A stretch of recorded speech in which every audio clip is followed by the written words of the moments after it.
Hello, welcome to the latest episode of Let's Talk Spurs.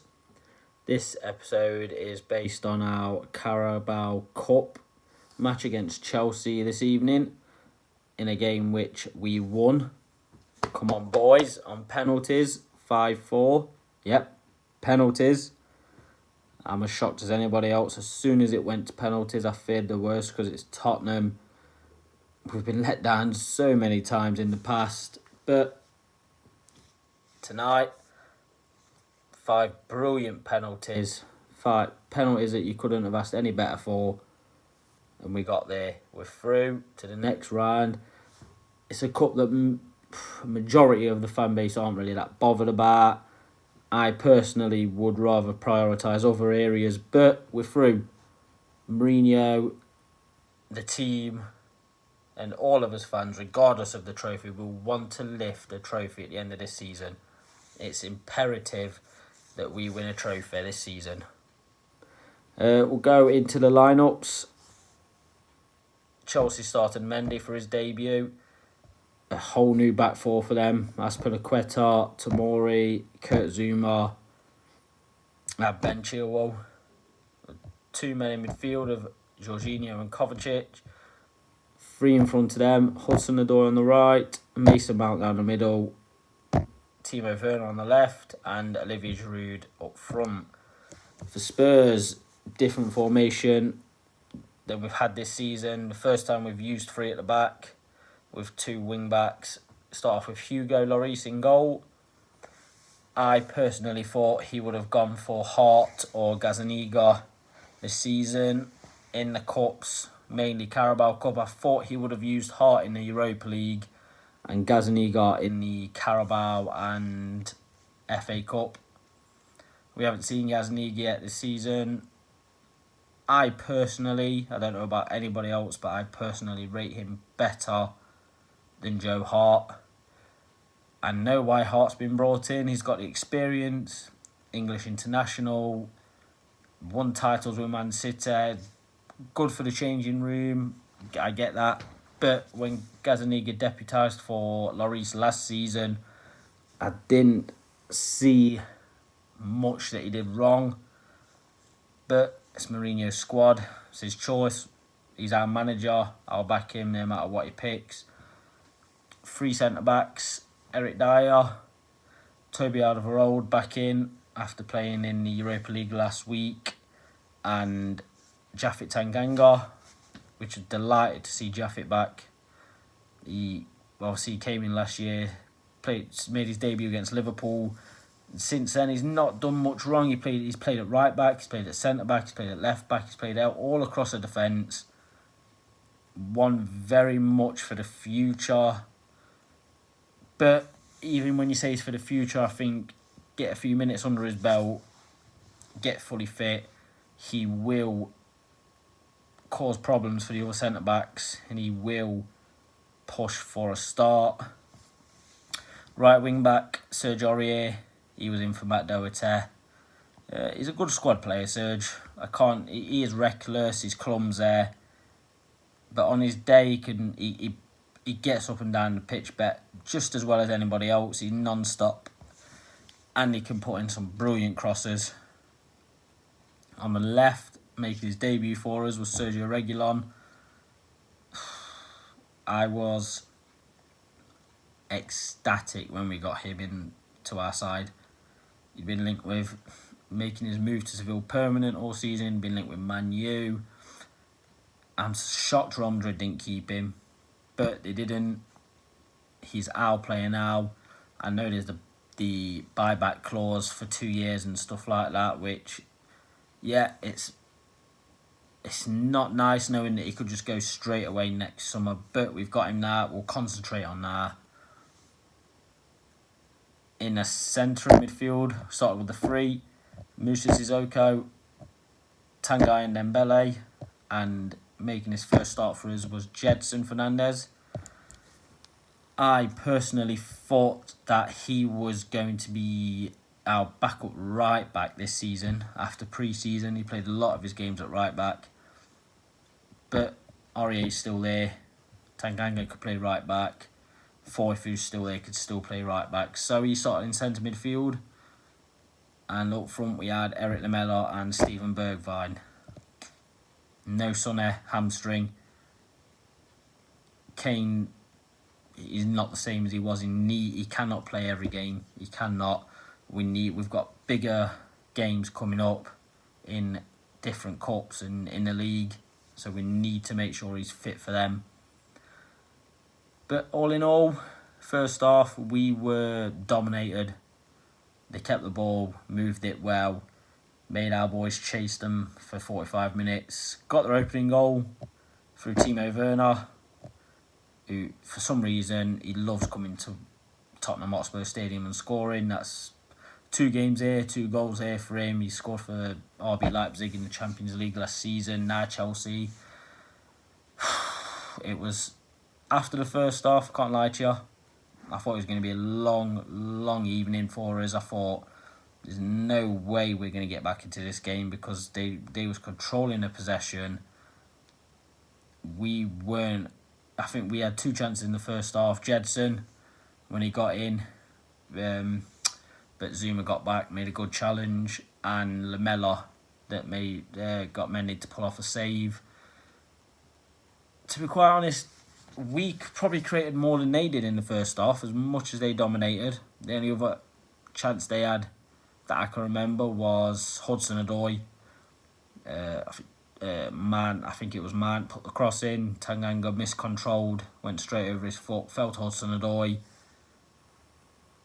Easy save for Lloris. Their goal was a bit, I think Sergio Reguilon was probably trying a bit too hard. I think he was trying to impress too much. Lost the ball to Azpilicueta. They broke. Reguilon trying to get back, blocked the cross, dove in. Completely sold by Azpilicueta. He put the ball in and Werner put the ball away. He's a good striker, brilliant striker. He's not the best in the league. He won't win Golden Boot. He's not as good as Kane, Aubameyang, Aguero, Salah, Mane, stuff like that. He's not as good as them. He's a good striker, but he's gone to Chelsea for a reason. Madrid went after him, Barca went after him, City went after him, Liverpool went after him, Bayern, who by all the big German players, they weren't after him. So he's good, but he's not as great as Chelsea fans make out. But we'll leave that there.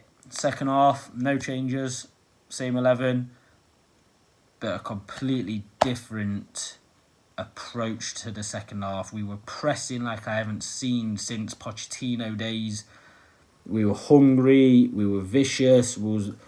Even the little fouls that we're creating, when Kovacic got the ball on the edge of his area, Jedson was there, gave the foul away, but it's shown what Mourinho said to the boys at half time. I think the first half we respected him too much. We let him play the ball. We let him get around. As the second half, there was none of that. Lamela was up to his usual tricks, kicking, pulling. But that's Lamela. I mean, he is probably now the most frustrating player for me in this squad, because he's got the talent, he's got the drive, he's got the hunger.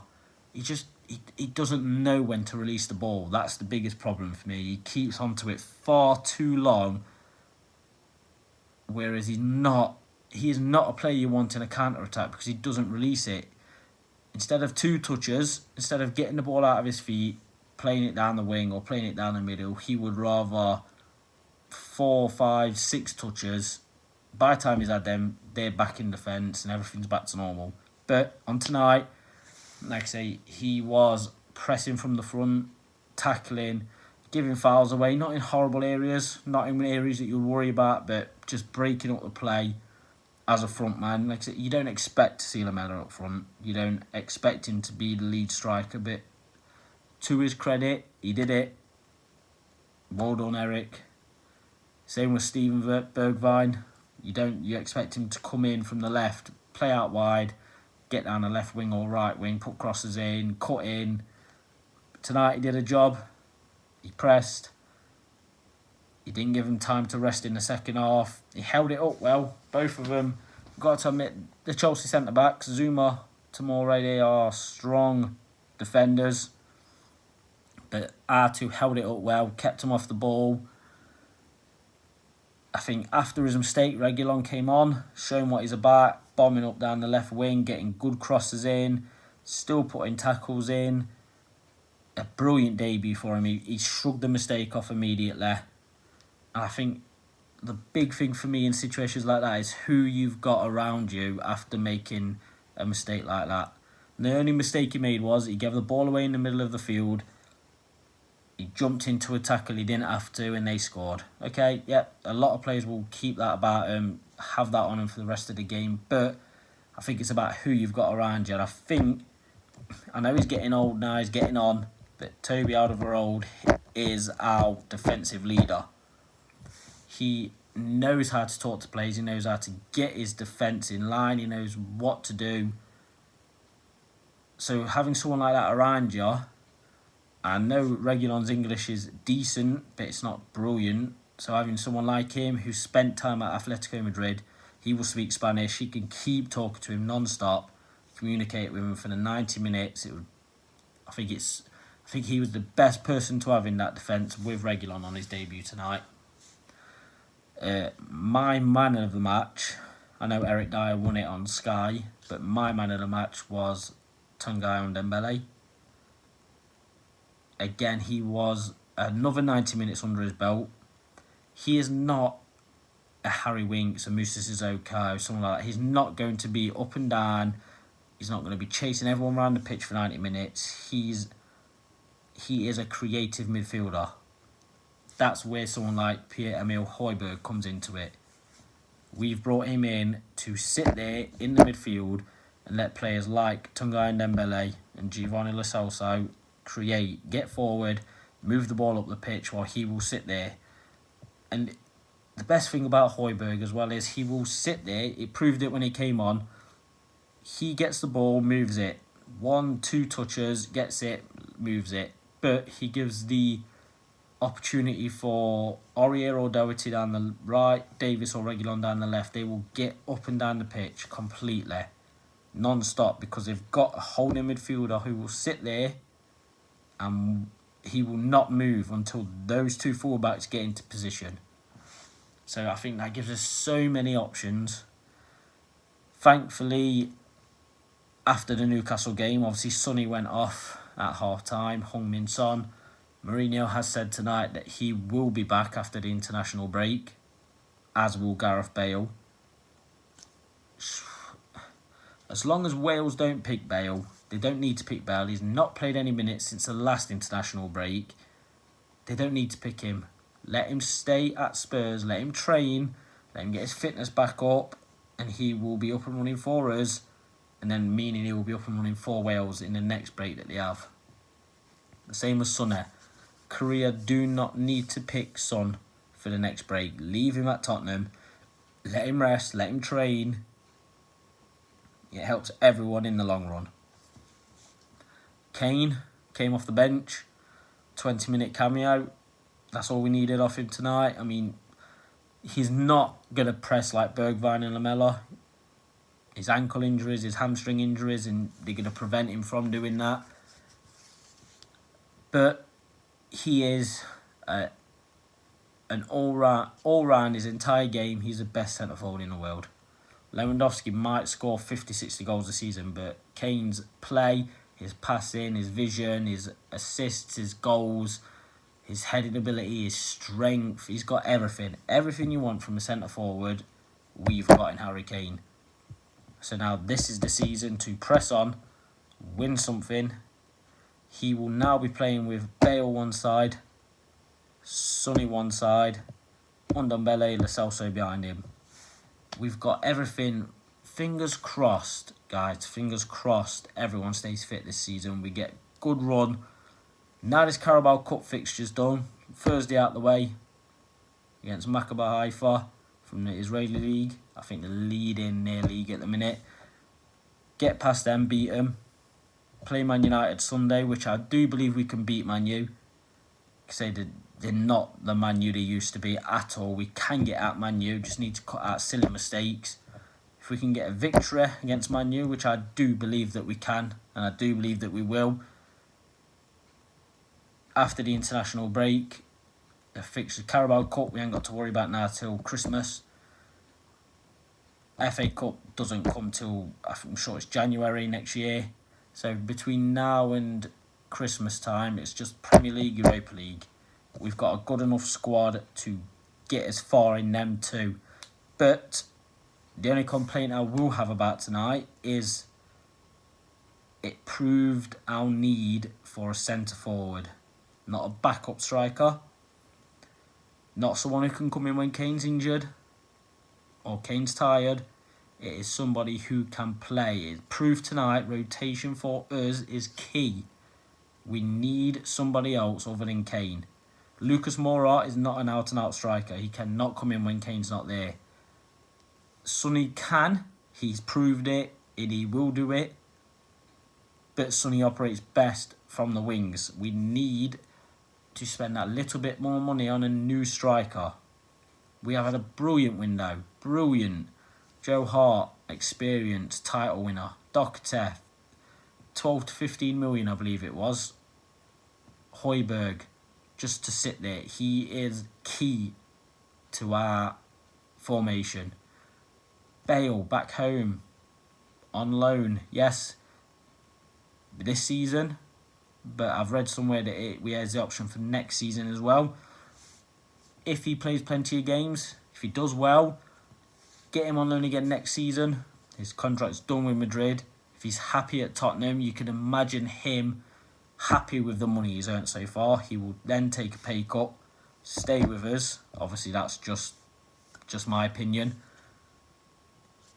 Get a striker in. Let's get a striker in. Let's get the centre-back in, Skriniar. Then you've got an option. If you're playing free at the back, you've got Skriniar if he comes in. Dyer, Sanchez, Toby Alderweireld, Japhet Tanganga. There's plenty of options here. Good options. I'm desperate for a trophy this season, guys. Desperately. And I know so many of you are as well.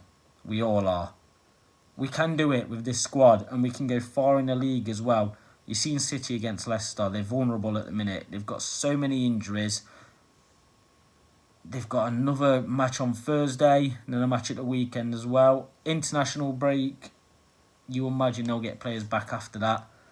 Liverpool have started strong. They're going to be another tough opponent to get past this season. But Man U, struggling in the matches, struggling in the transfer window. Chelsea against West Brom, you've seen it. Every team knows how bad Chelsea are at defending. Arsenal, the less said about them, the better.